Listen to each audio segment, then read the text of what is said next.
Bonjour, bienvenue sur cette nouvelle vidéo. Aujourd'hui, l'homme de l'année de Valeurs Actuelles, Philippe de Villiers. Il est partout en cette rentrée et en cet été. Il est sur CNews, sur Europe 1, il sort un livre.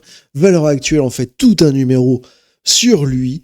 On voit sur les réseaux sociaux tout le monde s'activer, s'exciter dans les sphères souverainistes, identitaires, en se demandant si Philippe de Villiers ne serait pas le prochain candidat 2027, ou alors dans une coalition avec Asselineau, Philippot, etc. Et vraiment, j'ai ressenti cet été une vraie montée en puissance de l'intérêt de ce dinosaure de la politique, hein.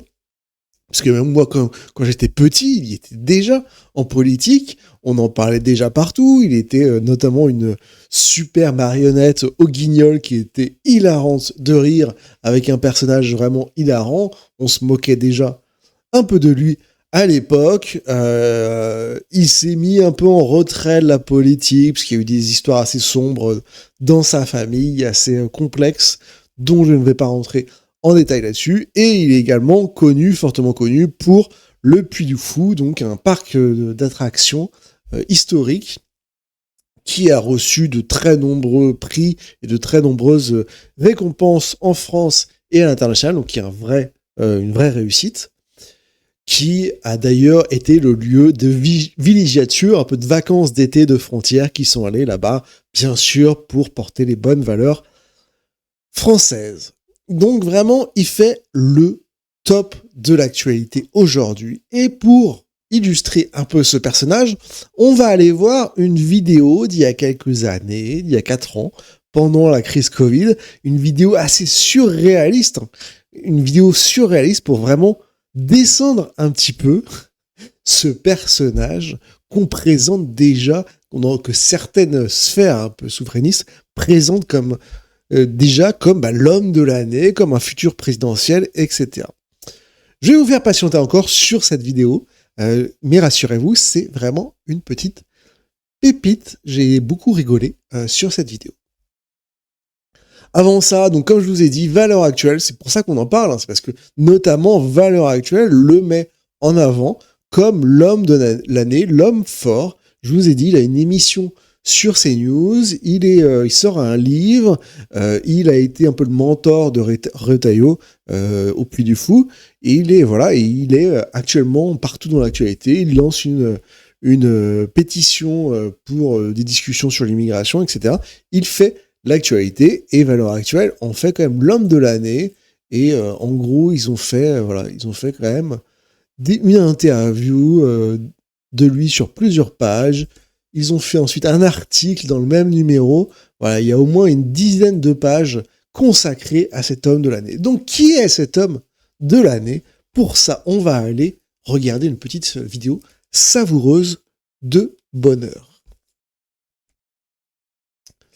Donc, pour le contexte, c'est sur le plateau de CNews, il y a à peu près 4 ans, donc 2021 ou 2020, pour situer le contexte. Et là, sur le plateau, Philippe de Villiers avec Pascal Praud.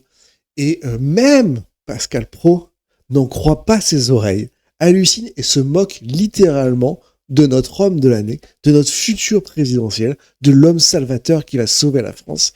Même Pascal Praud réussit à se moquer de lui. Donc on va écouter ça, et je vous laisse, juste pour le contexte, c'est dans le contexte Covid. Philippe de Villiers a contracté le Covid et s'est fait soigner par le docteur Raoult, et il va nous parler de son traitement.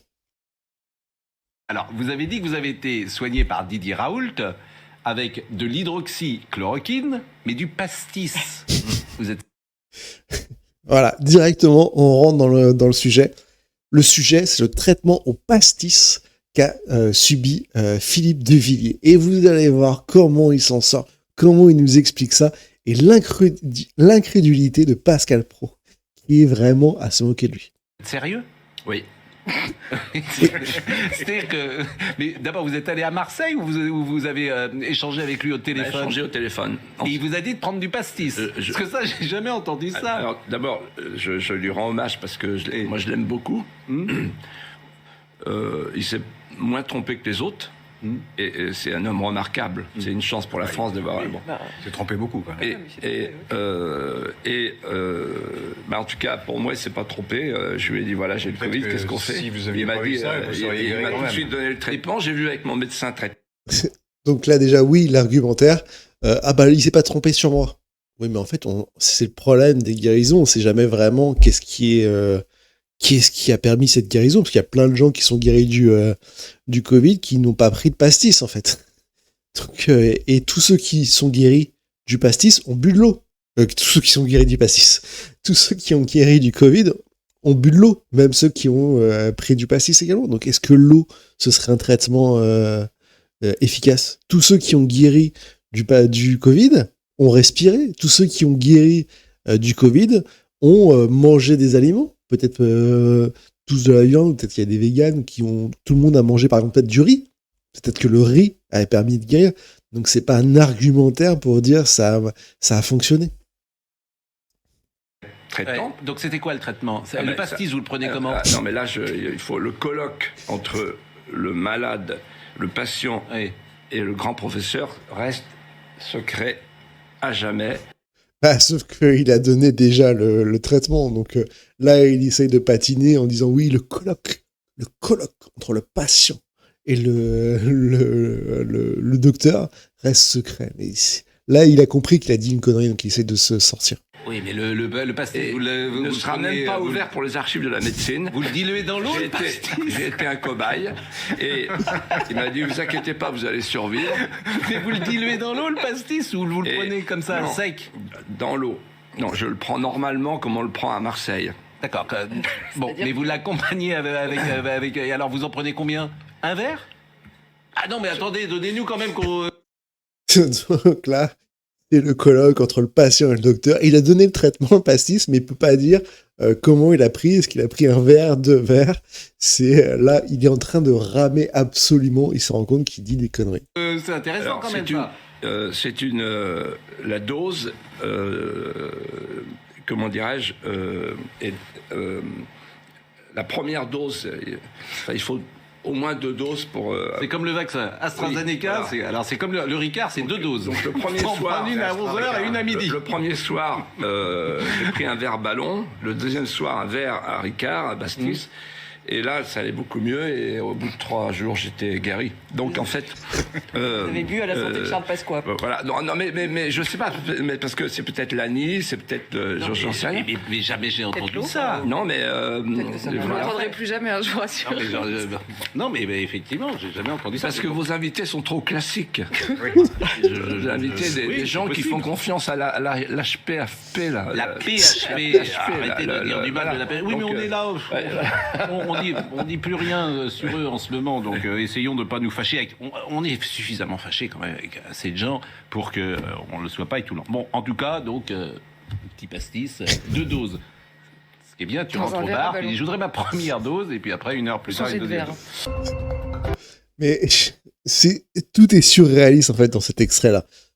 Moi, je prends quand même qu'il a l'air d'être sérieux. Donc, il commence à dire qu'il a été traité à l'ivermectine et au pastis. Puis après, il veut plus trop commencer à expliquer. Parce que peut-être qu'il se rend compte que ça peut poser peut-être du problème au médecin ou quoi que ce soit, ce qu'il a déjà trop dit. Donc, il arrive à lâcher qu'il a pris 2 verres. En gros, c'était pas une information confidentielle. Et juste, en gros, il a pris 2 verres et il a été mieux.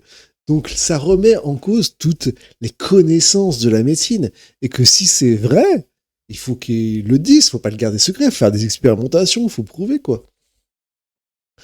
Et moi, je peux être ouvert au fait que dans le pastis, notamment l'anis, qui a notamment été évoqué dans le traitement de plusieurs maladies, je crois que dans le terme du Covid, ça a été très vite écarté. Mais pourquoi pas? Pourquoi pas? Sauf que quand un médecin te dit « prends tel médicament », tu le prends. Quand il te dit « prends un pastis », tu te dis « ah c'est étrange quand même. Est-ce que je vais pas poser des questions? Pourquoi? ou m'intéresser à qu'est-ce qui se passe, en fait. Et lui, non. Il nous donne aucune information, il a pris du pastis. Et ce qui remet quand même en cause tous les traitements, finalement, du professeur Raoult, parce que professeur Raoult se disait qu'il avait raison, notamment grâce à ses très bons résultats de son institut qui est à Marseille. Sauf qu'à Marseille, la population, quand même, c'est dans les habitudes de consommer du pastis. Donc, est-ce que le professeur Raoult a eu des très bons résultats parce que il a fait un bon traitement ou juste parce que les Marseillais consomment du pastis? Ah, c'est la grande histoire. Pourquoi c'est intéressant, outre se moquer un petit peu de Philippe de Villiers sur cette vidéo, ce qui est toujours un peu marrant, mais il faut aller dans le fond.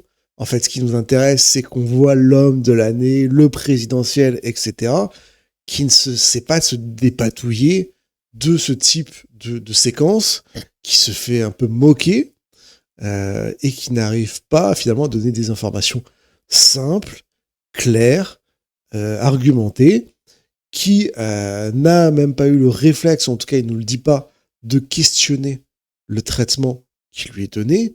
Je sais pas, moi ça me donne pas une image d'un présidentiable ou d'un homme fort ou d'un homme de l'année. Après, je suis un peu biaisé, parce que moi, j'ai connu l'époque des Guignols, etc., où il était déjà assez ridicule en termes de personnage, sur ses prises de position, sur sa chrétienté très poussée, où il traitait la télé de sataniste et tout ça. Les Guignols, c'était vraiment quelque chose. Et donc, moi, juste ce petit extrait-là me fait beaucoup rire de ce nouvel homme providentiel. De toute façon, là, depuis un certain temps, on nous sort toutes les momies de la politique. On a revu tout le monde en politique. Barnier, qui était même plus ancien que ce que je connaissais de la politique. On a eu Manuel Valls, Hollande, etc. On nous sort tous les vieux des placards. Et donc maintenant, le nouvel homme providentiel, ça va être Philippe de Villiers. Spoiler, il ne fera rien de poussé en politique. Il n'a jamais eu cette carrière-là et il ne l'aura jamais, à mon sens. Je peux me tromper, mais de toute façon, s'il se met trop en avant pour le politique, je pense que toutes ces histoires un peu sordides sur sa famille seront plus poussées par les journaux et on reparlera de ça, etc. Et ça, enfin bref. Tout ça, en tout cas, est résumé par cette vidéo pour moi, qui est vraiment illustrative, vraiment de la réaction. Et quand Pascal Praud arrive à se moquer de vous, à être choqué de la débilité de vos propos, c'est quand même qu'il faut se remettre en question. Voilà. Est-ce que vous me trouvez dur avec Philippe de Villiers? Est-ce que pour vous, c'est la solution? Est-ce que vous êtes souverainiste, identitaire? Et alors, je sais pas trop ce que vous faites sur cette chaîne-là, à part un peu de Hate Watch, mais dites-moi en commentaire ce que vous pensez de Philippe de Villiers et de cette séquence. Est-ce qu'elle vous a plu? Est-ce que vous en avez d'autres à me conseiller? Et abonnez-vous, laissez un pouce bleu, et je vous dis à bientôt pour de nouvelles vidéos. Au revoir!